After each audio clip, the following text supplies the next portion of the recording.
All right, learner, get ready, because today we're cracking a code, a secret language that's been whispering on trading floors for centuries. We're diving deep into Japanese candlesticks. Ooh, exciting. Right. These little bars of red and green, they tell a story about price action, but maybe you've looked at them and thought, yeah, I don't really get it. It can be a little intimidating at first, for sure. It definitely can be. So today we're going beyond those basics. I'm joined by expert speaker, and let me tell you, they live and breathe this stuff. So tell me what makes candlesticks more than just pretty pictures on a screen. Well, it's all about seeing the market psychology, not just the price.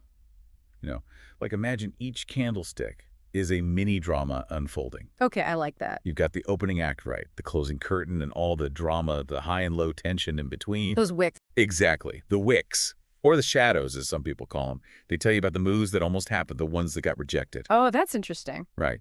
Like a long upper wick on a red candle. Yeah. That's telling you the bulls, they tried to rally, but they got shut down hard. Yes, sir. That's info you just won't get from the open and close prices alone. Okay, so we're like detectives looking for clues, reading between the lines of a stock's diary. I like that. But there are so many different candlestick patterns. How do we even begin to make sense of them all? Well, we start by categorizing, just like learning a new language. Yeah. You've got your momentum candles, long bodies, short wicks. They show you decisive action. These are your trend followers. Okay. Then you've got deceleration candles, small bodies, long shadows on both ends. Picture a tug of war where neither side can quite win. Yeah, okay. That's what these candles often signal indecision. So if I'm seeing a bunch of these hesitation candles on my chart, maybe that's a sign to hold back on those big bets. Exactly. They're like a big yellow caution sign on the trading Yeah. floor. And then, of course, you have the stars of the show, the reversal candle. Oh, yeah, those are the exciting ones, right? These are the ones that hint at a potential plot twist in the market story. All right, give me an example of a reversal pattern that just screams, pay attention. Oh, that's easy. The engulfing pattern is a classic. Yeah. You get a downtrend, everything's looking gloomy, Yeah. and then bam, a large green candle appears, just swallows that previous red one whole. Whoa. Bulls just took control. Now that's a power move. Yeah. So we're talking about the size and the color of the candles Yeah. in relation to each other, right? Not just looking at them individually. You got it. And the more dramatic that engulfing pattern is, the stronger the signal. Of course, nothing's ever guaranteed in the market, but it's like seeing a shark fin in the water. Time to pay attention. I'm already seeing charts in a whole new light. But you mentioned earlier that there are right ways and wrong ways to use candlestick patterns. What's the biggest mistake traders make when they get so focused on those patterns? The biggest mistake is thinking candlesticks are like crystal balls. They're not. They're just one part of the story. Oh, I bet a lot of people fall into that trap. They do. The biggest error is relying on them alone, ignoring everything else that's happening in the market. Yeah, that makes sense. Like, let's say you spot a bullish hammer pattern. Looks great on its own right. But what if it's forming at the very top of a massive overbought rally? Context is key. You've always got to zoom out and look at the bigger picture before you go betting the farm on a single candlestick. So it's like finding a clue at a crime scene. It's exciting, but you don't solve the case with just one piece of evidence. Now you're getting it. You need the full story. Exactly. Yeah. Candlesticks are just one tool in your detective kit. They add nuance and insight, but they shouldn't be the only thing guiding your decisions. This is already eye-opening. I can see why you're so passionate about this stuff. So we've laid the groundwork, but I know there's so much more to uncover. When we come back, let's dig into how to actually USE these patterns in a trading strategy and how to avoid those rookie mistakes. Stay tuned, learner, because things are about to get really interesting. Okay, learner, we're back, and it's time to put those detective hats on. We've got our candlestick clues, but how do we actually use them to build a trading strategy? What's step one, expert speaker? All right, well, first rule of Candlestick Club. Ooh, candlestick club, I like it. You don't trade on patterns alone. Okay, I'm sensing a theme here. Context is key. You know, context is king.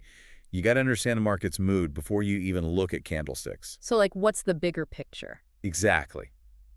Is this a bull market? A bear market? Is everyone just hanging out in a sideways trend?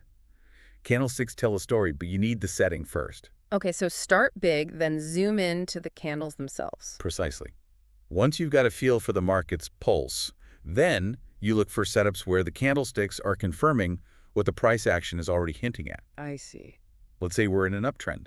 I'd be looking for bullish candlestick patterns forming near support levels. Makes sense, since support's where Buyers tend to step in anyway, so a bullish candle there is like double the confirmation. Exactly. It's like having two witnesses corroborating your story. Now, let's say you see that bullish engulfing pattern we talked about. Okay. Great. But is it a wimpy little engulfing pattern with indecisive wicks? Or is it a monster engulfing pattern? Look for those strong, decisive candles, like a bulldozer plowing through resistance. So the size and shape of the candles matter too. It's not just about spotting the pattern itself. You got it. It's like reading body language. A long, strong candle body, that's conviction. A short, wimpy one with long shadows, that's hesitation. Pay attention to those subtle cues. Man, this is fascinating stuff. It's funny, this reminds me of something you said earlier about not getting too bogged down trying to memorize every single candlestick pattern out there. Right. So which ones should we really focus on mastering first? If we had to pick just a few. Well, the classics are classics for a reason. Start with the engulfing pattern, the hammer, the morning star, and evening star. These pop up all the time, and they're pretty reliable if you use them in the right context. So focus on quality over quantity. Really understand a few key patterns instead of getting lost in a sea of obscure formations. Exactly. And always remember, candlestick patterns are not foolproof. They're Yeah. guideposts, not guarantees. Right. Always manage your risk. So true. Don't bet the farm on a single candle no matter how good it looks. Exactly. Candlestick patterns can improve your odds, but they don't eliminate risk. They're part of a holistic trading strategy, not the whole game. This has been so insightful. I feel like we've gone from candlestick newbies to slightly more informed detectives. But before we get too confident, I think it's time to address the elephant in the room. Or should I say the dragon on the chart? Oh, I like that. We've covered a lot of ground here. But what about when things get tricky? What about those moments when the candlesticks seem to be telling us different stories? You're talking about those times when the market throws you a curveball, Exactly. when the signals aren't so clear-cut.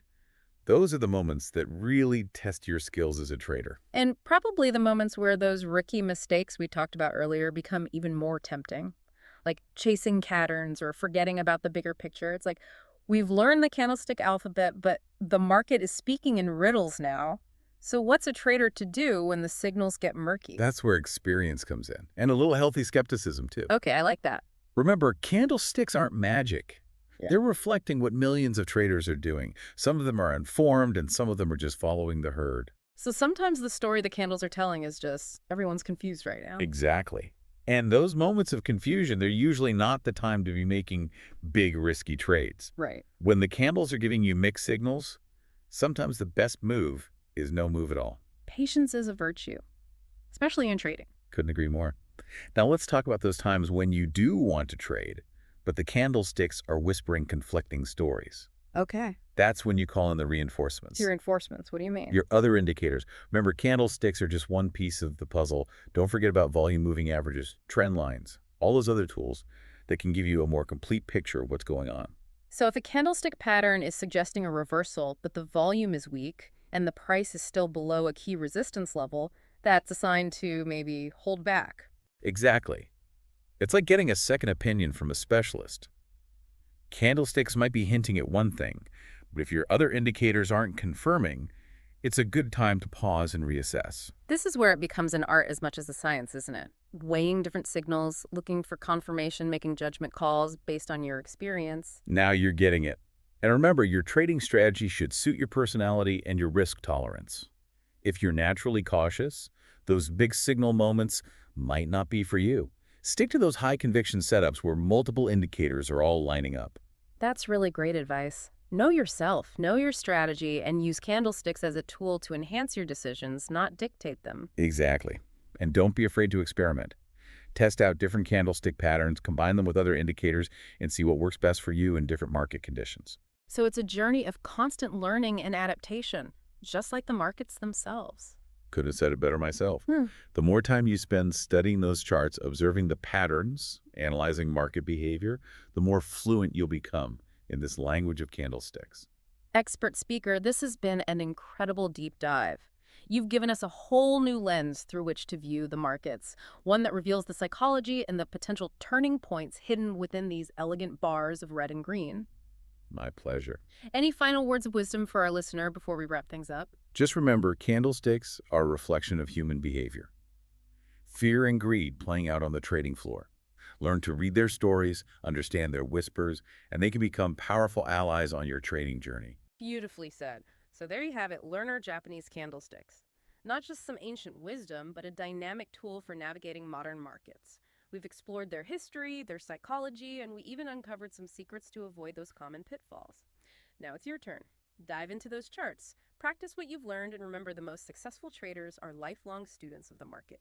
Keep exploring, stay curious, and until next time, happy trading.